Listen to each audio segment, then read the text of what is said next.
Hello, everyone. So I'm Shaylee Nanavati, and I will be your host today. Welcome to our first webinar in our series, Becoming the Leaders of Tomorrow. In this series, Shape Your Future will bring you powerful young leaders so you can hear from the top world changers and their experiences and journey. You can find our website with the link in our comments to find out more information about Shape Your Future and for details and notifications for our other events. To hear about our latest updates and information, be sure to join our subscription list. Now, I'm really excited to introduce everyone to Salvador Gómez Colón. So Salvador is a climate resilience and youth empowerment advocate and the founder of the Light and Hope for Puerto Rico campaign, which leads disaster relief missions for underserved families in his homeland, Puerto Rico. He has been featured in numerous news media and has been recognized as one of the 10 teen change makers at the World Economic Forum, one of Time Magazine's most influential teens of 2017, and a subject in Marvel's Hero Project. And he also received the President's Environmental Award and the Diana Award for his socio-humanitarian work. Salvador, without further ado, please tell us more about you. Awesome. First of all, Shaylee, thank you for having me. So like Shaylee said, I'm a change maker from San Juan, Puerto Rico. I'm also 18 years old and a high school senior. So as with a lot of people, I'm working on my college apps right now. So my advocacy journey begins publicly after Hurricane Maria, but my longing for social impact begins much earlier. I had a teacher in 4th grade. Her name was Jaisa. She was my homeroom teacher, my English teacher, and she was very, very passionate about social justice. And she was the first exposure I had to social justice and social impact ever, pretty much. And she always instilled in us the importance of thinking about others around us and engaging with our communities in meaningful ways that went beyond what we call, community service programs or community engagement programs that we look for ways to interact with communities in an intentional way. And she actually quit her job after teaching my class in 4th grade and decided to go around Southeast Asia. And she obviously didn't make much on a teacher's salary, but she was doing, engagement trips and engagement actions all around the world. And that was the first exposure I had to this idea that I want my life to mean something and I want to have an impact on those around me that's tangible. So, after that, I got really involved with, like I mentioned, community service, I guess, in my school. I did a lot of homeless shelter drives, food drives. You said, anything you say would have been on my list. And then Hurricane Maria hits. And Hurricane Maria was the first time that I really felt the need for impact because it was the first time that I was personally and directly affected. And that was an awakening for me because as with many of us, a lot of us live in sort of a bubble of privilege and we don't necessarily see what's beyond it until it's burst. And that was Maria for me. And I really understood what was going on around me. And I decided that my longing and yearning for action could not, I couldn't stay inactive for any longer. So that's when Light and Hope starts in 2017 as Light and Hope for Puerto Rico. With my idea back then, I still sounds as crazy as it was then, to raise $100,000 to purchase and distribute solar lamps and hand-powered washing machines to underserved communities, like Shaylee said. And my journey since then has been incredible. It's taken me around the world and I'm very, very fortunate for that. But I've also been able to use my story and empower people like I'm doing today. So it's a very, very exciting to be here. Well, thank you so much for that intro.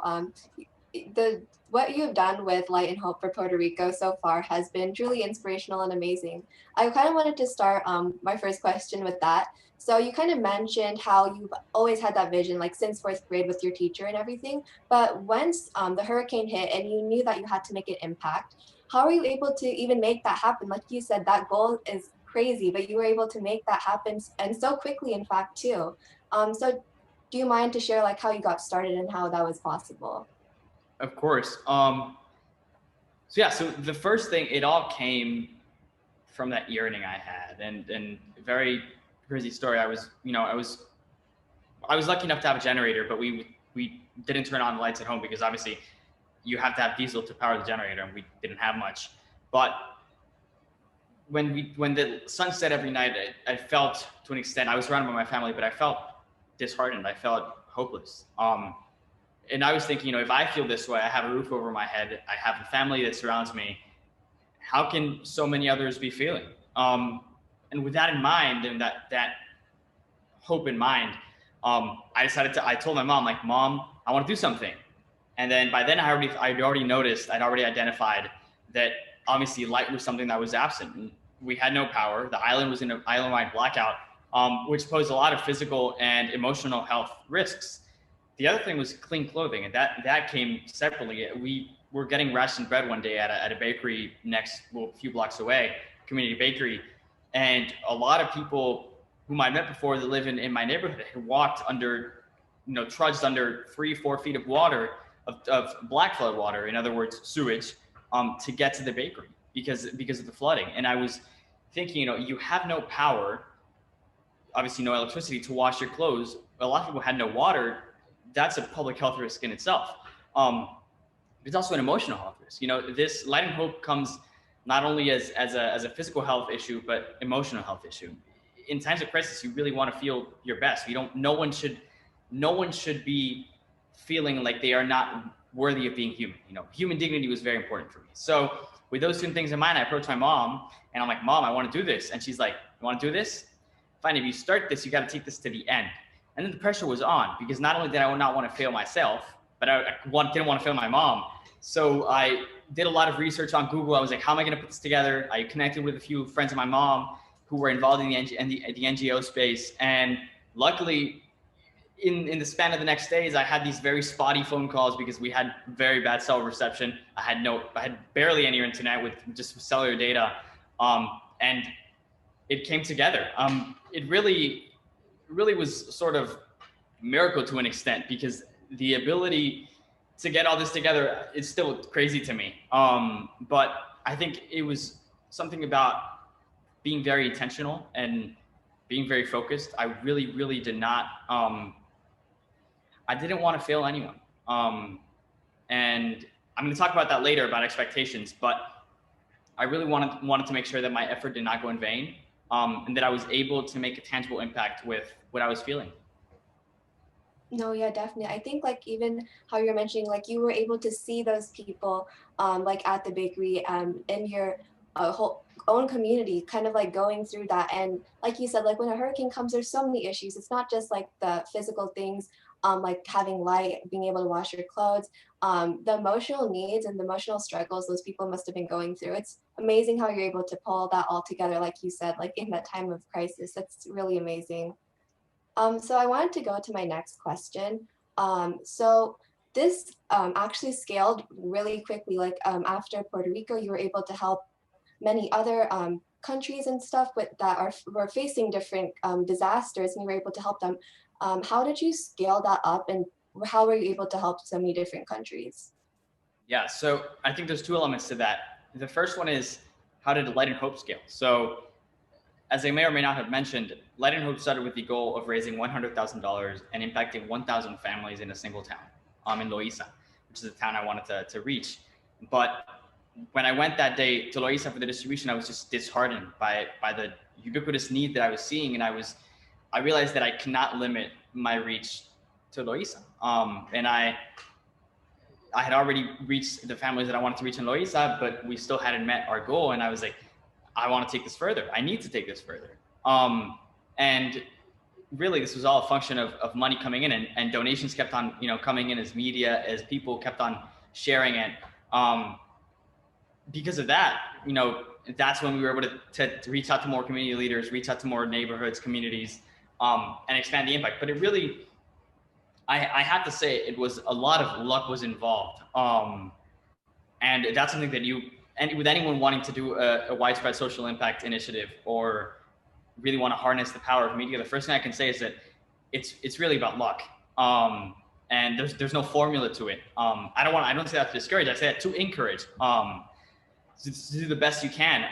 But in my case, because I was fortunate of all that donations and media and all that, it was kind of the next thing to do. I didn't want to limit it to Puerto Rico. And I wanted to do my best I could to harness those resources and harness that impact as far as I can. So like Shaylee mentioned, I did a mission to the Bahamas after Hurricane Dorian hit.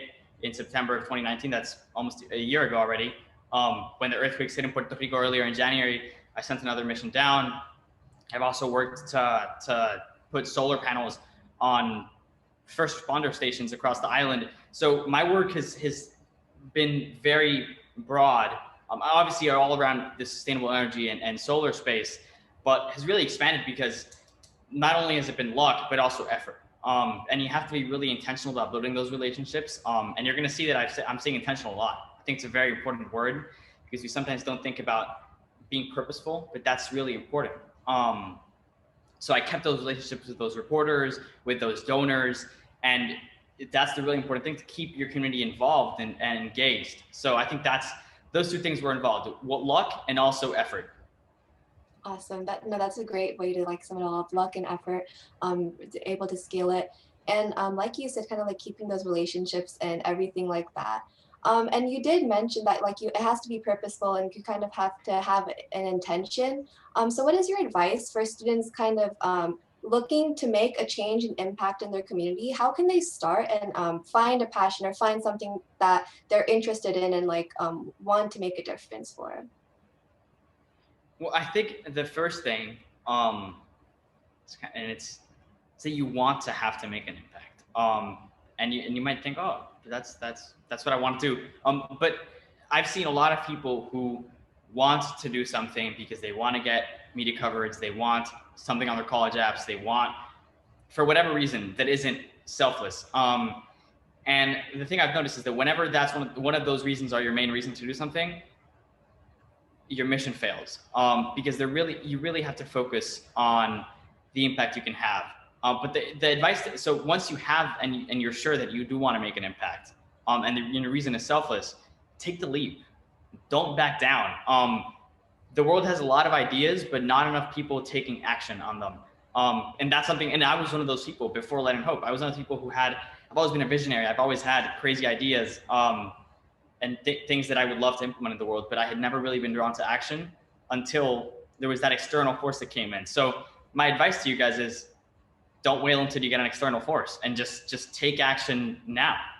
I guess my biggest regret, or looking back, I guess what I would have done differently, like I mentioned, is not waiting until that external force, but also not being so afraid not to reach my goal. In a lot of moments, when donations kind of were plateauing or the slow weeks, I would go crazy. I'm like, what am I gonna do? Like, what if this just all stops? And I get nervous about that. And luckily, nothing went awry because of that. But having to deal with those feelings is time consuming, and also consuming of energy. So just remember, if you're wanting to do social impact or make change in your community, remember that you don't have anything to prove except to yourself. So don't worry about factors you can't control, whether that's media, whether that's how people think or feel about your initiative. Really do whatever makes you happy and whatever you really want to do, and just take the leap. That's great advice. I think, like you said, a lot of us just have the ideas, but we're like too scared to take that leap. But like you mentioned, it's more about kind of proving it to yourself and being selfless. And it's good that you mentioned, like a lot of people do kind of do things for college apps because they do want the media coverage. But once you're able to figure out that you want to make an impact and you want to do it because you want to help those people, that will help you push it a lot more and actually help you reach that end. Yeah. Awesome. And so then what is your kind of like your suggestion or advice for anyone who can't find something that they're passionate about? Like if people like decide like, yeah, I want to make an impact. I want to do it to be selfless and help other people. But I just don't know what to do or where to start. What would you say to those students? The first thing I'd say is observe. And I'd say Light and Hope wouldn't have been possible if I wouldn't have observed my surroundings. But really try to pierce your bubble. And sometimes it's hard not to forget you're in a bubble, but something I've always found really interesting is to just read, and consume the news in a sane way, but really expose yourself to others' perspectives. Be willing to have conversations that aren't necessarily comfortable, but that bring some sort of intellectual growth to you. It's all about wanting to cross that divide between what's holding you back. I think anyone who is willing and wants to make an impact can, but there's always something that's holding you back. So try to expose yourself to as much information and as much perspective as possible. And I'm sure that way you'll be able to identify your passion. I mean, also this is also another huge thing is you can't expect, you can't go from A to Z in one day. Greta Thunberg started her climate strike alone, and she did this for weeks before it even gained news coverage. And then we know where she is now. And she's doing some great stuff and great activism, but she didn't envision this would be a world-changing thing. But she knew that it could potentially change the world. So there's a balance to wanting to make an impact. Is, you can't expect this to go huge immediately, but you have to make sure this could, and that it's worthy of other people catching on. So I think the best thing you can do to find your passion, just expose yourself to as much as you can. Awesome, thank you for that. That's really good to for people to start just reading, kind of understanding what's going on in the world as well. And like you said, exposing yourself to different things. So I just want to ask one last question before we open it up to the audience to ask their questions. Do you mind telling us more about your experience with Marvel's Hero Project? Maybe just first explain to our audience a bit about what it was, and then what was it like to be chosen as a subject, and kind of what does being chosen mean for you? It was really an amazing, I'm sure it was an amazing experience for you. Yeah, no, so Marvel's Hero Project is a docu-series on Disney Plus, Disney original. It basically covers and features 20 young superheroes, real life superheroes, it sounds weird, but 20 young people around the United States are doing some amazing stuff. And to me, the experience was super humbling and inspiring. It really, being part of such an amazing group of young people that are making tremendous impact in their community, that are being intentional with their work, was really, speaking about perspective, it really opened my perspective, and showed me that there are so many people, so many young people around the world that are really invested and really interested in making change. Apart from the fact that I've always been a huge Marvel fan, so part of the episodes, actually part of the series, is that we filmed for months before, and you knew it was for Disney, but you didn't know for what specifically. And then part of the episode is that they reveal it was for Marvel. I'm telling you, when I saw that envelope and I saw that comic, my mind just blew away, because I've always been a huge fan. But really, it's the most impactful thing I think about it was seeing that I wasn't alone, and seeing that other people had the same drive, the same vision that I had. And this ties on to all of you who are interested in making an impact, is you are never alone. You're never alone. So don't forget that. No, awesome. That was amazing. I'm so glad. That's really cool how they were you didn't know you were working on it, and then they told you about it. But no, it's a good, it's a good feeling to know that you're not alone, and that others are also trying to make an impact just as you have. That's really incredible. Okay, so I think we'll open it up to the audience now. So our first question is, which major are you planning to apply to, and how did you make your, well, I guess you're still a senior, so you're still applying, but how are you going to make your decision on which college you want to go to? Okay, not quite the question I was expecting, but let's go for it. So I'm obviously really interested in sustainability and sustainable development, but I'm also interested in policy. So I'm interested in applying as an econ major, studying economics with more focus on international development and all that, because I think it's really important that if we want to make change, as we get older, and as we leave those teenage years, we have to have some sort of education. We have to expand and be willing to expand our perspective. And I think economics is a way to study and apply the knowledge that you're gaining in a way that really gives you a broad availability of tools that I can use. So that was my thinking, and that is my thinking of applying as an econ major. But things can change. I mean, you got to be willing to. I think my perspective also, answering the question about how am I thinking about college and all that.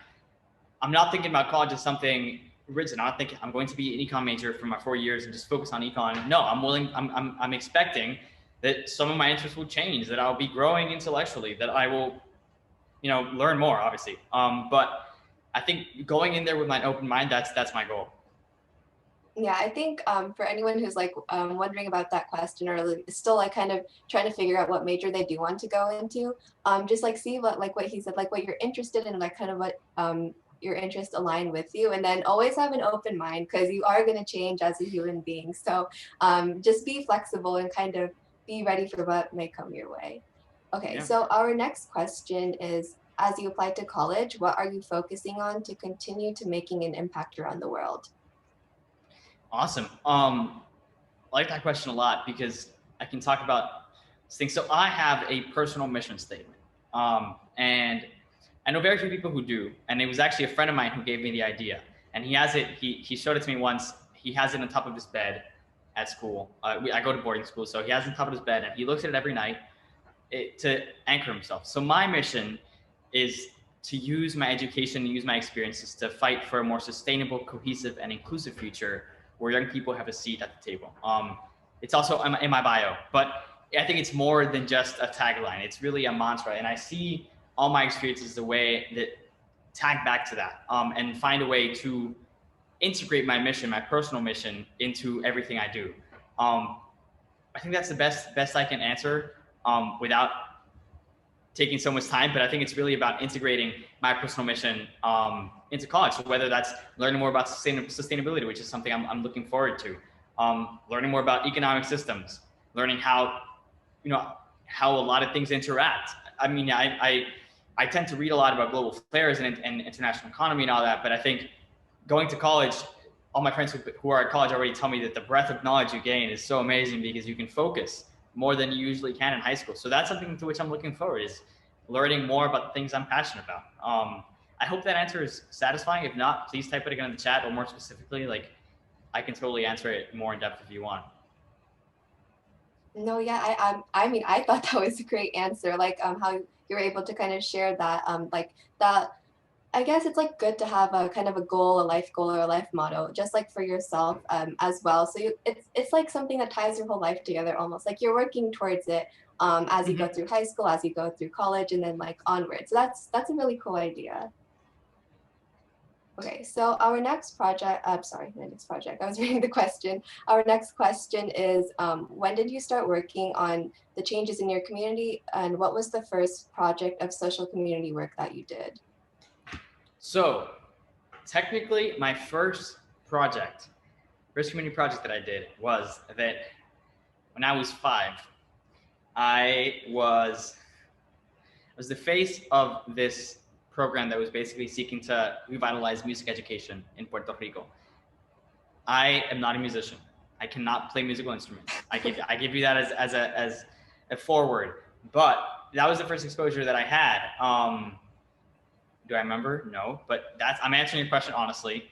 That was my first experience. My first experience that I remember though was, and let me make sure I have the question correctly, is social community work. So my school in 4th grade, my 4th grade teacher, who was just my role model back then, and I still look up to her a lot today, we did this thing called the Kids' Rights Movement in my school. I was in 4th grade, and we fought for 3 things. We wanted sustainable eating materials at our school and healthful foods. We wanted a school nurse, and we wanted more casual days. And obviously they seem like very small. I mean, back then they were huge for me. And those are the 3 things that we were fighting for. So we went, as 4th graders, there's a group of 3 of us under my teacher's stewardship. We went to the board of trustees at our school, the board of regents, and we're like, this is what we want to do. We made this presentation. We all went like super dressed up, we presented, and they approved all 3 of those things. I don't know if it's because there was some external influence. I mean, we were in 4th grade. So I wasn't sure that our influence was that much, but that was the first thing I did. And I found that goal that I wanted to find. I mentioned that because a lot of us, I mean, I am too at my school, are involved in student government. And a lot of people have this preconception that student government is ineffective, that it's all about planning the parties and the bake sales and the activities, but it's really what you make of it. And if you have this goal, and if you have a broader goal in mind that you want to leave an impact, it's much easier. It goes back to that idea of a mission statement. You really want to have purpose for your existing in a community. So that was my first ever social impact like community project. No, those were both great social community projects. Let's see. I think we have time for one or two more questions. So our next one is, how can our generation make a long-lasting impact on our environment and climate change? Certainly. This is a tough question. And this is a tough question because we have an issue around the world with ignorance. And there's obviously the quote that ignorance is bliss. But a lot of people, I think, are ignorant because it's just not convenient for them to hear the truth, especially about climate. And we have a lot of leaders right now, currently elected leaders or otherwise, that are just not listening and are not aware. And I feel that hesitation as well. And I feel that frustration. But I think the most important thing we can do right now is continue speaking up, continue taking action. So no action is too small. And I mean that very literally, because if every single young person in the world does one small thing that in some way contributes to protecting the environment, to preventing contamination, it goes a long way. If everyone does something, it goes a long way. So I think we cannot let getting disheartened stop us from taking action, because if we do, then nothing's ever going to happen. I think we have to work for the future we want to see, and it's never too early to start working for it. So even if the elected leaders right now are not paying attention to climate or not paying attention to the environment, our generation will be those leaders in 10, 20 years. And by that, I mean elected leaders, because there are age requirements. But in a few years, when we take those reins and take those positions, I hope that we're able to keep our missions, keep our visions, and keep our morals, the ones we have right now, and apply them to when we come to office in the future. But stay steady. My mission, my comment is stay steady, hold on, our time will come. No, I think that's really good advice, especially for like the current times like we're in right now. It's important that we don't forget about that, even if other people say otherwise, and if everyone does not have the same goal in mind. Like you said, if everyone really did did try to make a change and did try to make an impact, it would go such a long way. But like you said, just 10, 20 more years, we'll get there eventually. Yep. Okay, awesome. I think we have time for one more question. I know you have to go soon, but guys, I have class, by the way. I have class at 8 p.m. I'm on Eastern, so yeah. But yeah, one more question is good. Okay, awesome. So our last question is, how did you get help in raising funds for your project? Was it the community and friends that helped you, or some other external factors? Awesome, yeah. So in my case, there were three main factors. The first thing was that I scrolled through my contact list, the adults on my contact list, and I reached out to all of them. And I was just like, hi, it's Salvador here. I'm planning this initiative, and I sent them the link to crowdfunding. And I love if you could contribute or share. So I gave them the option of both, because I know the issue is that, and this is an issue that with Puerto Rico, was that all of us were facing some sort of hardship. And Maria did not discriminate. So whether you were very wealthy or not, everyone was facing their damages. So really, the ideas, the people for whom I was looking were people outside of the island, but I didn't have that many. So I just did my best to reach out to those, and then I'm like, can you share? And they shared on social media. My mom put it, my dad put it, I put it, and then media caught on, luckily, and then that kind of blew it up. Like I said, it was the luck factor as well. But you can't be afraid to ask for help or ask for support, because if you don't, no one's ever going to find out that you need support. So I was just thinking, I was like, I'm 15 years old. I just turned 15. What do I have to lose? I mean, hey, obviously you do politely. You ask politely, but I think when we have something in which we believe, which we're comfortable with, and that we know that we're doing something right, I think it's, if you believe in it, just go for it and full-fledged. Always be courteous and be polite, but ask for the support if you need it. Don't be afraid. Yeah, I hope that answers your question. Like you said, you can contact different people, and don't be afraid. Make sure you're being respectful and polite and everything, but just ask away. We're all students. people understand that we want to make a difference and we want to make an impact, and there's no harm in asking. Okay, so I think that's about time because I know you have to go to class, but thank you so much for joining me today, Salvador. It was a great interview. I learned so much more about your initiative and all about you. Yeah, thank you so much for joining us today. Of course, thank you so much, Shelly, and thank you to the participants and the viewers who watch this later. It's been a great being with you guys. And I wish you guys the best in all of your endeavors. Awesome, thank you so much, guys. I think we're gonna wrap it up soon. If you want to register for our next speaker, you can do so with the chat. And yeah, once again, thank you so much, Salvador. Awesome, thank you. Have a good night or good afternoon or wherever you are. Peace.